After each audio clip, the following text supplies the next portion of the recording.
Mid cap को sweet spot क्यों माना जा रहा है? लार्ज कैप स्लगिश हैं, स्मॉल कैप में वॉलेटिलिटी है, क्या सिर्फ इसलिए या कोई और कारण भी है यहाँ पर? तो पहले तो मिड कैप लार्ज कैप है क्या, सो जस्ट वेरी क्विकली उसे हम कवर कर लें।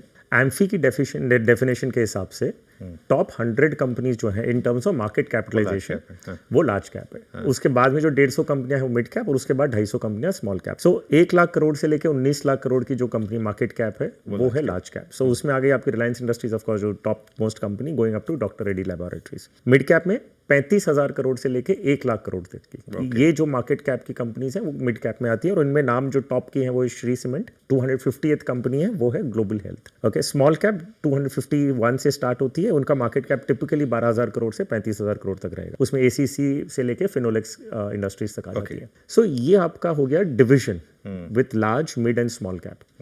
अब ये पॉइंट है कि हम जितने भी म्यूचुअल फंड शोज वगैरह कर रहे हैं, एक टाइम ऐसा था जब हम सुनते थे कि सबके पोर्टफोलियो में स्मॉल कैप है। क्यों? क्योंकि हम एज रिटेल इन्वेस्टर्स वो रिटर्न्स चेस करते हैं। सो ये माना जाता है कि जितना ज़्यादा रिस्क आप लेंगे उतना ज़्यादा हायर प्रोबेबिलिटी ऑफ रिटर्न्स। तो ये कहाँ तक सच है? Actually that is the more important point कि क्या आप ज़्यादा रिस्क लेंगे तो क्या आपको ज़्यादा रिटर्न मिलेगा ही? ये रिलेशनशिप समझने के लिए थोड़ा बैक टेस्टिंग डेटा अगर हम देखेंगे तो ये निकल के आता है कि रिस्क रिवॉर्ड रेशियो कहाँ पे सबसे ज़्यादा फेवरेबल है। फॉर एग्जाम्पल मैं आपको अगर बताऊँ, एक 10 ईयर्स का लमसम डेटा लेते हैं हम, कि अगर किसी ने लमसम इन्वेस्टमेंट 10 साल के लिए किया है और रोलिंग रिटर्न डेटा जो है वो हम 1 ईयर का लेते हैं। So basically it captures all market cycles. आपको पिछले 10 साल में मार्केट ने हर साल में किस तरह का एवरेज रिटर्न दिया वो हम निकाल पाएंगे। एसेंशियली समझ लीजिए वॉलेटिलिटी। लार्ज कैप का वॉलेटिलिटी या स्टैंडर्ड डिविएशन जो है वो है 16.28, मिड कैप का है 25.51, ओके, स्मॉल कैप है 34.02। सो क्लियर है कि स्मॉल कैप में आपको ज्यादा वॉलेटिलिटी दिखेगी, मिड कैप में उससे कम और लार्ज कैप में उससे भी कम। सो जो हम कहते हैं कि जो कंजर्वेटिव इन्वेस्टर हैं वो लार्ज कैप में डालें,